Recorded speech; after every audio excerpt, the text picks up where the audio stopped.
So now here comes the surprise, right? So, Ron, you know how the superdelegates were all in 2016 lined up behind Hillary Clinton from the beginning? It was like, what, 700? I heard about it, yes. I heard. Yeah, I heard. You may have heard something about it if you were following the Democratic primary at all.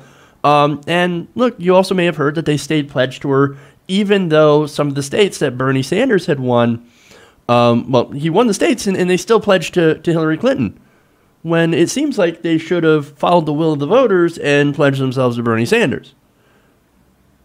Kind of weird, right?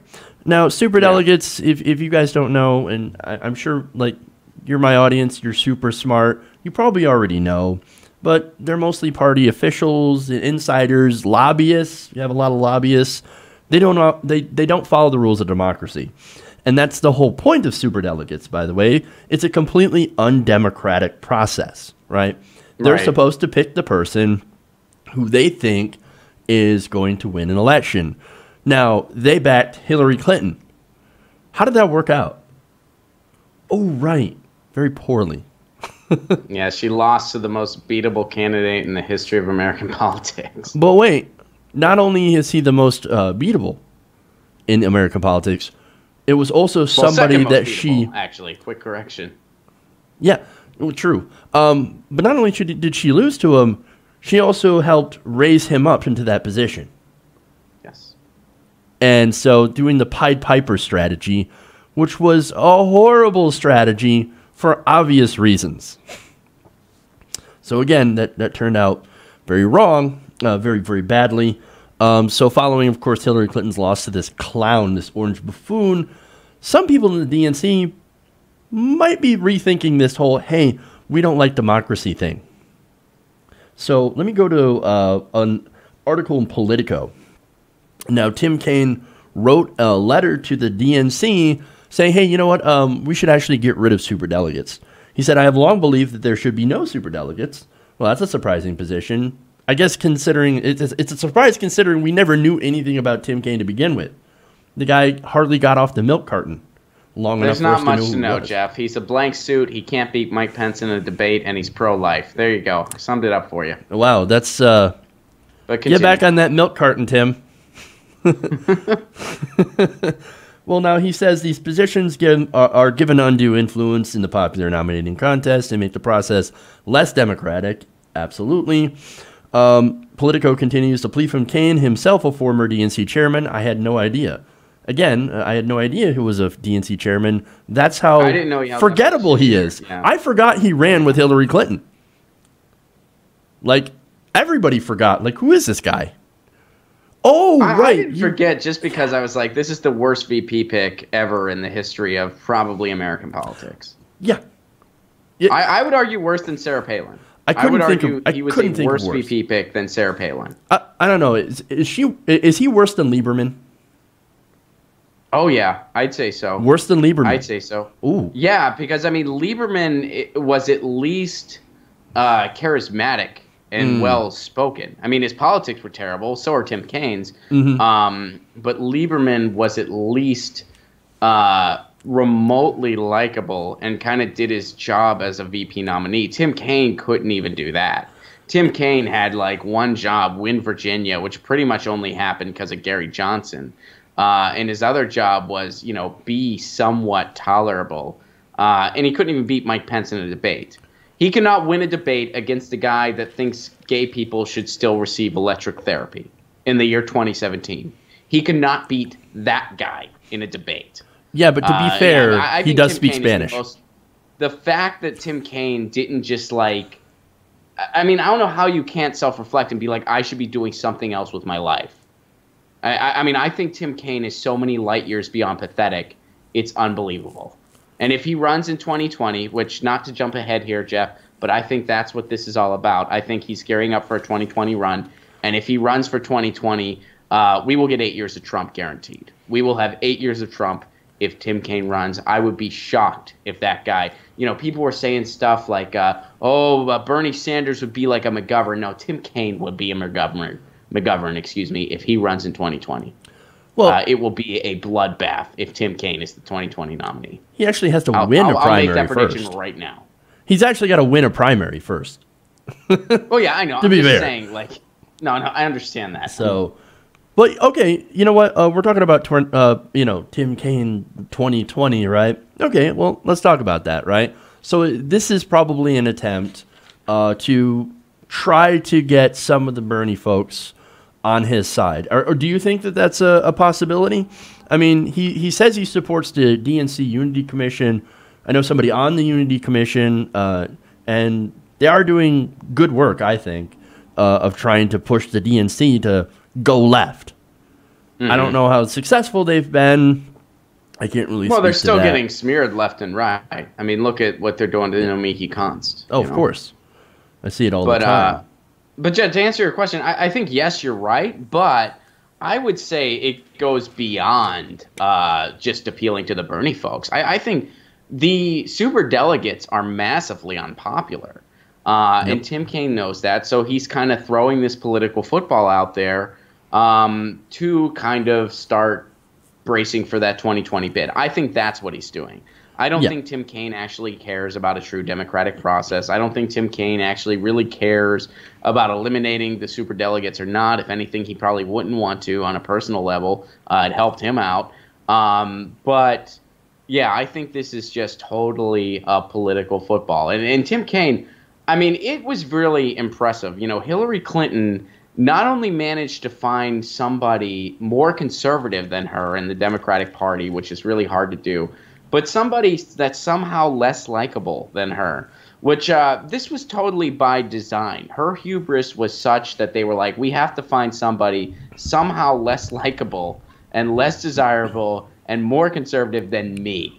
Even in the Democratic Party, that was hard to do, but they managed to do it. They found Tim Kaine, whose likability, I'm pretty sure I saw the poll, it is somewhere in between German cockroaches and a burn on the roof of your mouth. That is where his likability lies, somewhere in between those two. He is about as likable as wet paint, and it showed. And so this is a political football Tim Kaine's throwing because a lot of the establishment really want to see him in that position in 2020, which I would, again, I mean, I'm making the call right now. If Tim Kaine's the 2020 nominee, get ready for 8 years of Trump. There's no freaking way. There's no freaking way. It would be a Republican landslide. Oh, no, absolutely. Tim Kaine's the 2020 nominee. Now, here's the thing. You mentioned something about Hillary Clinton in the hubris. It's like she couldn't have anybody that would overshadow her. Right. You know, it was right. And I'm sorry. I know there's going to be some people in the comments that are going to be like, you guys are still on Hillary, blah, blah, blah. And I would love nothing more than to never talk about Hillary Clinton ever again. Exactly. But the reason we bring it up is because it's in context of it shows how the only reason Tim Kaine is in the position he's in is for all the wrong reasons. That's why we bring it up. He was brought in as a VP pick for all the wrong reasons. That's why he was the worst VP pick, I would argue, ever in the history of American politics. I know that's a tough argument to make, and there are a lot of folks that are better with history than I am. I'm not like a history expert. I don't claim to be. But at least within both of our lifetimes, Jeff, he is the worst VP pick in both of our lifetimes. I would argue that with anybody. And he's in this position for all the wrong reasons. So please do not be fooled by his political football. The positive to take away here, and this is the same thing I said when Kamala Harris came out for single-payer health care, but the way she came out about it, she sounded like she was given a confessional, like she was confessing a crime, saying that she was for Medicare for all. If you recall that video, Jeff, where she was like, I should probably tell my staff I'm doing something naughty, wanting us to want what most of the industrialized world, or pretty much all the industrialized world, already takes for granted. But anyway, these political footballs, the one positive to take away here is we really know that public opinion is on our side. People hate the superdelegates. They think they should have been gone years ago. People are recognizing that the irony in all this is that the Republican Party is more, quote, democratic than the Democratic Party. People are realizing that the superdelegates are not set up to protect us from ourselves, which is like the bullshit farce, the bullshit condescending farce that we're sold. But in reality, they're set up to marginalize true movements. And that's not how American politics is supposed to work. So people are finally seeing that. So you have blank suit empties like Tim Kaine throwing a political football. Superdelegates are incredibly unpopular with the voters, but there are still people that are actually out there defending them. And no, the superdelegates, that they're fine. They're fine. Don't make too much change now. We still want to have control over the nominating process. Well, why would you want that kind of control over the nominating process? Oh, right. It's because you want to have somebody that's already pre-selected win an election. Mm-hmm. Like you kind of had with Hillary Clinton, and I say kind of not as a way to minimize it. I'm just being facetious when I say that. There was definitely a selection that was made for Hillary Clinton. Look, Donna Brazile can walk it back all she wants, but it was rigged. Yeah, I mean, absolutely. And that's Elizabeth Warren. I gotta. Elizabeth went off on her Warren before. is like that person in high school that just you think they like you and you like them, and then they don't, and then they do again, and then they don't, and then they do, and then they don't again. And you're like, just quit playing games with my head. Either you're into me or you're not.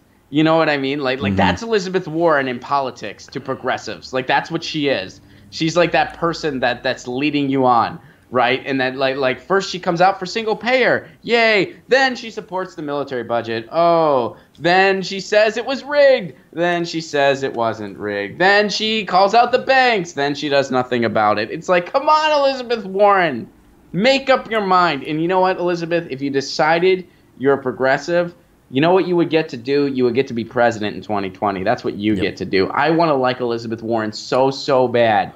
And I want to know that she's going to be a good leader so bad because I firmly believe she could win.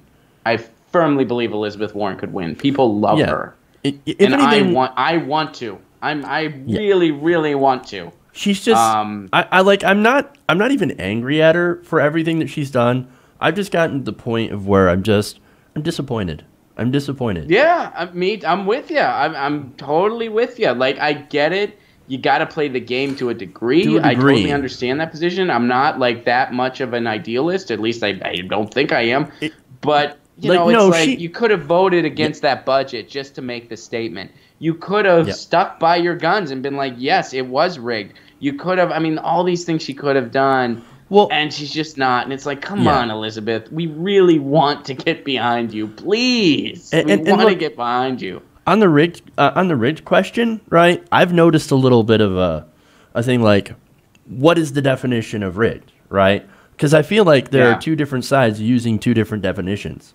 Yeah, it's like the I did not have sex with that woman of our generation. It's one of those things. That's exactly what it like. Well, by rigged, I mean like no, it was an unfair process. It wasn't totally unfair process. Like, I don't know. Maybe they think that we're saying that. Oh no, Hillary Clinton herself went down to every single machine and changed vote totals. No, that's not what happened. Nobody believes that. That's a nice little straw man that centrists set up. But we know, and Donna Brazile, even though she walked back the word rigged, she doesn't deny that what she put in the book. She found the cancer, right? And she found that cancer was the Hillary Clinton campaign having so much control over the process and having so much control over the DNC. So tying it back to superdelegates, right? So if it's so easy to go and buy out the DNC, what's to prevent the next campaign from going and doing the same thing and saying, yo, yeah, the reforms that you made, those are nice, but let's just quietly get rid of them. Right. Yeah. Well, and that, I mean, stuff like that has already happened. I mean, they rolled back the provisions that Obama had put forth on unlimited, taking money from corporations and so forth. He put some guidelines there. They rolled those back. Tom Perez rolled them back right away. Oh, absolutely. And then has purged progressive since. I mean, the DNC has demonstrated by volumes that they have no interest in changing, but they're aware that people really want that change regardless. So you have people like a Tim Kaine throwing these political footballs for their own personal gains. And, I don't believe it's any more than that. Is that reason for complete pessimism? No, the optimism is we know that we got the numbers. We know that most people want this, that most people are discouraged by the process. So yeah, I mean, if the Democrats don't completely reform, they're done as a party, which is something we've known for a while now too, Jeff. Hey everybody, thanks for watching this video. If you want to see more like this, please hit the subscribe button below. And if you want to support truly independent progressive media, please consider becoming a patron at patreon.com/TYTNation.